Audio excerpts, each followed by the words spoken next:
बिस्मिल्लाहिर्रहमानिर्रहीम। नाजरीन, सियासी जंग जो है वो कई महाजों पे लड़ी जा रही है। कुछ पार्टियां आपस में गुत्थम गुत्था हैं, लेकिन सुप्रीम कोर्ट में भी ये मामलात जो हैं वो सब कौम ने देखे हैं कि किस तरीके से जजों को दबाने की, जजों को दबाव में लाने की कोशिश की जा रही है।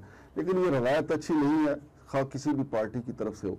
लेकिन इसमें अहम बात जो है वो ये है कि सैयद तलत हुसैन मुल्क का नामवर एक एंकर पर्सन है, और मैं ये समझता हूँ कि पाकिस्तान में वो पहले एंकर पर्सन से पीटीवी से शुरू हुए थे, और उन्होंने एंकर होने की दाग बेल जो है वो सरकारी टीवी से डाली थी, और फिर उनका बड़ा नाम भी गूंजा। अब भी उनका बड़ा नाम गूंजता है। फिर वो मरियम नवाज साहबा के बहुत करीब हो गए।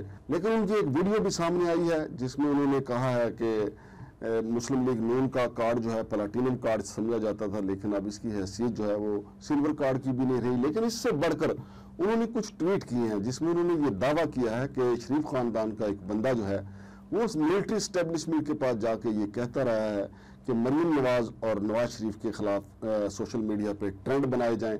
हत्ता कि उन्होंने अपने ट्वीट में ये भी कहा है कि वो जो घुसपैठिया है वो ये कहता था कि नवाज शरीफ और मरियम नवाज बहुत करप्ट हैं, और उसी की ख्वाहिश थी कि नवाज शरीफ को चुन के रखा जाए।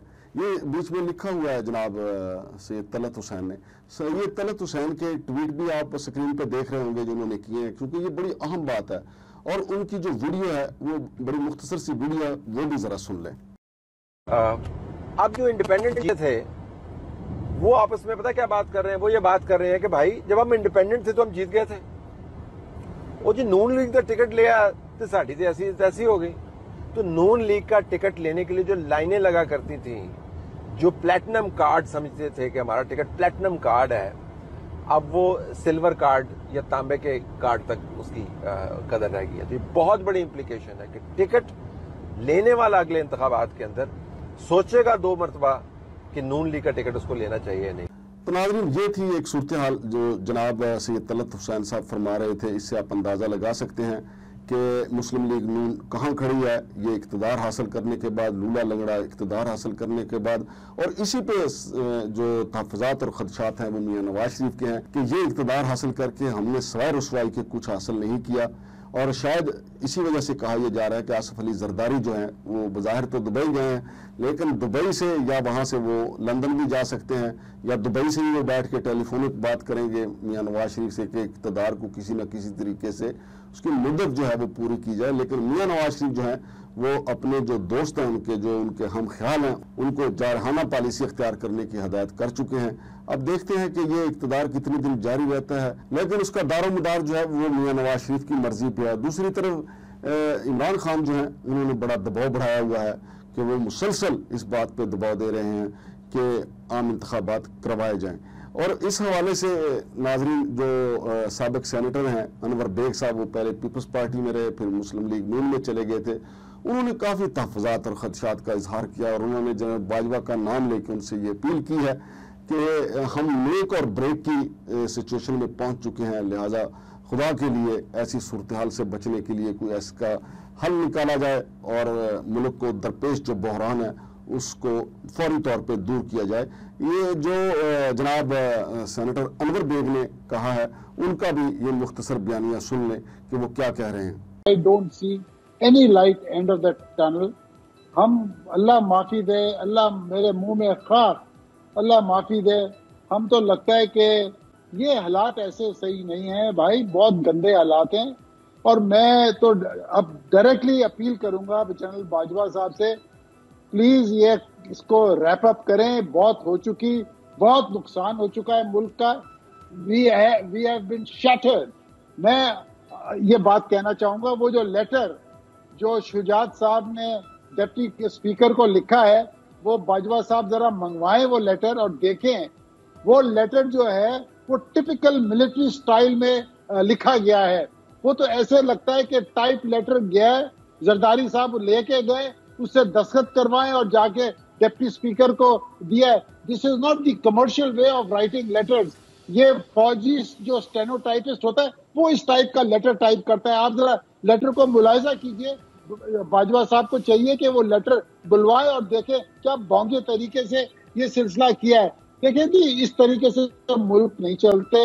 और मैं सुप्रीम कोर्ट से भी अपील करूंगा कि ये पाकिस्तान का डिफाइनिंग मोमेंट है, मेक और ब्रेक। खुदा के वास्ते, अल्लाह रसूल के वास्ते, हम लोगों के पास और कोई घर नहीं है कहीं जाने को। ये मुल्क पे रहम करें, और खुदा की कसम रात को नींदें नहीं आती। हम अपने बच्चों के लिए, ग्रैंड चिल्ड्रन के लिए, हमारी औलादों के लिए, आपकी औलादों के लिए क्या हम छोड़ के जा रहे हैं? हम लोगों के पास वो दौलत नहीं है जो ये लूटर्स ने इकट्ठा करके और बड़े बड़े पैलेसेस बना के बाहर रखे। हम कहाँ जा रहे हैं? फॉर गॉड से कोई रहम करें इस मुल्क के ऊपर, खुदा के वास्ते इस मुल्क को सीधा करें। ये मुल्क ऐसे नहीं चल सकता, ये बचाएं इस मुल्क को। ये तो लूट रहे हैं, टोटल लूट सेल लगी हुई है। वो आज मैं देख रहा था, कैबिनेट मीटिंग इन्होंने की है, ये गवर्नमेंट के एसेट्स जो प्रॉपर्टीज हैं वो बेच रहे हैं। अब जब ट्रेजरी में कैश नहीं है, अब इन्होंने सोचा चलो जी प्रॉपर्टी बेचो, हमने लोन लेने हैं और यूएई वालों से। और खुदा को मानो, ये कर क्या रहे हैं जी? ये वही चीज है जो पीटीसीएल आपने बेचा था आज से 10-15 साल पहले शेख नयान को, मुबारक अल नयान को। उसने आज तक $800 मिलियन जो पीटीसीएल का था वो नहीं दिया। इनकी हिम्मत ही नहीं है उनसे मांगने की। नाज़रीन, एक और हमारे जाने माने एंकर पर्सन हैं कामरान खान, और उनकी जो खबर है वो बड़ी असर रखती है और उनका तजिया भी बड़ा असर रखता है। और उनके तजिए जो है ना सिर्फ सियासी होते हैं बल्कि मुआशी भी होते हैं। उन्होंने मौजूदा सूरत हाल के हवाले से अपने एक बयान में वज़ीर आज़म मियां शहबाज शरीफ को मुखातब करते हुए कहा कि वो इधर उधर ना भागें, खुदा के लिए मुल्क की मईशत का ख्याल करें, ये पंजाब के लिए जो वो जंग लड़ रहे हैं उसको छोड़ें, बल्कि ये सोचें कि पाकिस्तान की मईशत को कैसे बेहतर किया जा सकता है। कामरान खान साहब ने इस हवाले से भी कहा है कि जो सियासी पार्टियां एक बयानिया तरतीब देती हैं जजों के हवाले से, अदलिया के हवाले से, वो इंतहाई एक बुरी रवायत है। इस तरीके से जो भी पार्टी होगी वो अपने कारकुन इकट्ठे करेगी और जजों को दबाव में ला के अपने मन मर्जी के फैसले करवाने की कोशिश करेगी। और फिर जस्टिस शाइक उस्मानी जो हैं उन्होंने भी ये कहा कि वज़ीर दाखिला राना सनाउल्लाह चूँकि एक वज़ीर दाखिला हैं, कोई आम आदमी बात करता तो शायद उसकी इतनी वक़्त ना होती, लेकिन राना सनाउल्लाह की अहम पोजीशन है और उनका ये कहना कि फुल कोर्ट ना बना तो हम अदालत का फैसला नहीं मानेंगे, तो ये बड़ी ज्यादती है। लेकिन जो कामरान खान साहब फरमा रहे हैं, तो कामरान खान साहब की भी बात बड़ी काबिल गौर है, वो भी सुन लें। वज़ीर आज़म शहबाज शरीफ साहब, मैं फौरन आपकी तवज्जो पाकिस्तान की मईशत को दरपेश इस आज की इमरजेंसी सूरत हाल की जानिब मबसूल करवाना चाहता हूँ। खुदारा आज ही या इस्तीफा देकर इख्तियार किसी बाइख्तियार निगरां हुकूमत के हवाले कर दी, या सब कुछ छोड़ के पाकिस्तानी मईशत को दरपेश इस वक्त की हंगामी सूरत हाल पर अपनी तवज्जो मरकूज करें। कल से आपकी पूरी तवज्जो मैं जानता हूँ डूबती हुकूमत बचाने की कोशिशों पर है।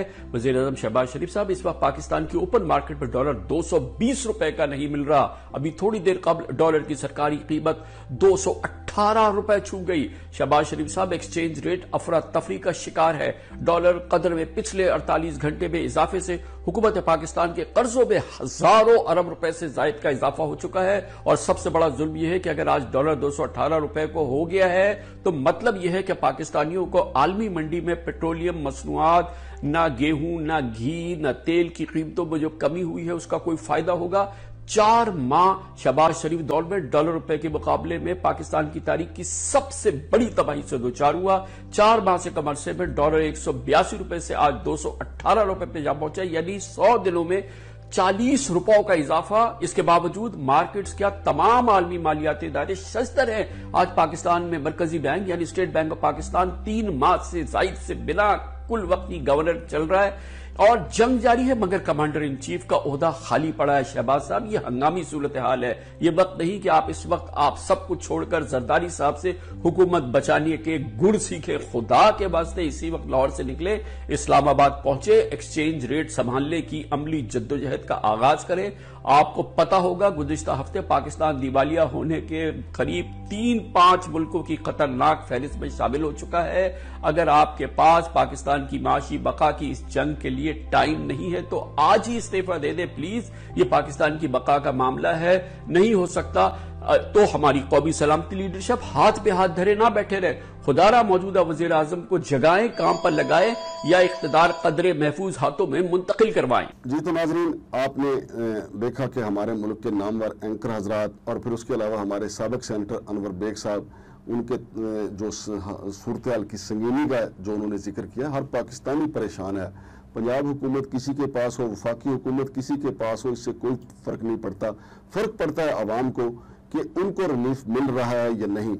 پنجاب حکومت کسی کے پاس بھی چلی جائے، وفاقی حکومت میں کسی کا اقتدار بھی آ جائے، یا وفاقی حکومت میں عمران خان آ جائے، اس وقت فوری طور پر ریلیف دینا بہت مشکل ہوگا، چونکہ ڈالر اس وقت جو ہے وہ 230 کا حصہ کراس کر چکا ہے، اور ابھی کہا جا رہا ہے کہ یہ 250 تک جائے گا. لیکن سوال یہ پیدا ہوتا ہے، جیسا کہ جناب سینیٹر انور بیگ صاحب نے بھی کہا کہ ہماری ملٹری اسٹیبلشمنٹ نے اگر یہی تجربہ کرنا تھا تو ان کو صرف 3 ماہ پہلے کے ماضی میں جھانکنا چاہیے کہ انہوں نے یہ تجربہ کیوں کیا. کیا اس کا خمیازہ جو ہے وہ عوام کو بھگتنا پڑے گا؟ اور پھر ہمارے جو عوامی حلقے ان میں کہا جاتا ہے کہ جناب باجوہ صاحب نے یہ جو تجربہ کیا ہے، حالانکہ پہلے آپ کو جانتے ہیں کہ میاں نواز شریف جناب باجوہ صاحب کے خلاف بولتے رہے، پھر ان کے پارٹی کے لوگ ان کے خلاف بولتے رہے، حتیٰ کہ اسلام آباد ہائی کورٹ کے ایک برطرف جسٹس شوکت صدیقی، جنہوں نے سرکاری خزانے پہ کبوتروں کا کھوڈا بھی بنایا تھا، وہ بھی ہمارے جو ہے قومی سلامتی کے اداروں پہ بولتے رہے. لیکن سمجھ سے بالا تارا ہے کہ جناب قمر جاوید باجوہ نے یہ تجربہ کیوں کیا. جو پارٹی ان کو للکار رہی تھی اسی پارٹی کو دوبارہ وہ اقتدار میں لے آئے، کوئی مسئلہ نہیں. تو کیا عوام کو کیا ریلیف ملا؟ یہ سوال تو ہر پاکستانی کا حق ہے ان سے پوچھے کہ عوام کو کیا ملا، کیونکہ یہ ببانگ دخل باتیں ہو رہی ہیں، سینئر سیاستدان کر رہے ہیں، سینئر اینکر کر رہے ہیں کہ یہ تجربہ ہماری ملٹری اسٹیبلشمنٹ نے کیا ہے، اور ہماری ملٹری اسٹیبلشمنٹ جب بھی ایسے تجربات کرتی ہے تو اس کا خمیازہ عوام کو بھگتنا پڑتا ہے. تو میرے ذاتی خیال میں اس صورتحال سے نکالنے کے لیے بھی ہماری ملٹری اسٹیبلشمنٹ کو ہی سوچنا ہوگا کہ انہوں نے ایسا غلط اور گندا تجربہ کیوں کیا. کیونکہ ہماری آواز تو خیر شاید اتنی پر اثر نہ ہو، ہمارے ریٹائرڈ جرنیلوں نے بھی بات کی تو لیکن اس کا بھی کوئی اثر نہیں ہوا. لیکن دن بدن ہماری معاشی صورتحال جو ہے وہ خراب ہوتی جا رہی ہے، مہنگائی جو ہے وہ بالکل آسمان کو چھو رہی ہے، لیکن عوام کی داد رسی کرنے والا کوئی نظر نہیں آتا. سب اقتدار کی چھینا جھپٹی میں لگے ہوئے ہیں. اب دیکھتے ہیں کہ کوئی بھی فاتح ہو، کیا عوام کبھی فاتح ہوں گے؟ 75 سال میں ہم نے دیکھا عوام تو ہمیشہ ہاری ہے بیچاری. عوام تو فاتح نہیں ہوتی، کبھی مسلم لیگ نون جیت جاتی ہے اور کبھی پیپلز پارٹی جیت جاتی ہے، پی ٹی آئی بھی جیت جاتی ہے، اور پی ٹی آئی کے خلاف بھی یہی پراپوگنڈا تھا کہ جی مہنگائی ہوگی. اب پی ٹی آئی کا ابھی دور جو ہے وہ زیادہ دور نہیں گیا، بلکہ آپ صرف اپریل میں جائیں تو 150 روپے لیٹر کا تیل تھا، اور کہا جاتا ہے کہ جی عمران خان نے IMF کے ساتھ معاہدے کیے تھے تو آپ آ گئے تھے تو آپ آ کے معاہدے ختم کر دیتے. آپ نے جو عمران خان جن معاہدے کی شکوں پہ عمل نہیں کر رہا تھا، آپ نے آ کے ان معاہدے کی شکوں پہ عمل کر دیا، جس سے عوام کا بھرکس نکل گیا. ناظرین دیکھتے ہیں کہ کس طریقے سے پاکستانی عوام کی صورتحال جو ہے بہتر بنائی جاتی ہے، خوشحالی کیسے آتی ہے. حالانکہ پاکستان زرخیز ملک ہے، لیکن ہمارے حکمرانوں کی وجہ سے، ہمارے جو مقتدر حلقے ہیں ان کی وجہ سے ہم ایک بلا وجہ کی خشک سالی کا شکار ہوتے ہوئے دکھائی دے رہے ہیں، اور کہا جا رہا ہے خدا نخواستہ ہمارا ملک ڈیفالٹ کر جائے گا. اللہ کرے ایسا نہ ہو، اللہ اپنا کرم کرے. اللہ ہی کرم کر سکتا ہے، ہمارے سیاستدانوں اور جرنیلوں نے بالکل کرم نہیں کرنا، ان کے دل میں ہمارے لیے کوئی رحم نہیں ہے. شمشاد مانگڑ کو اجازت دیں. اللہ حافظ.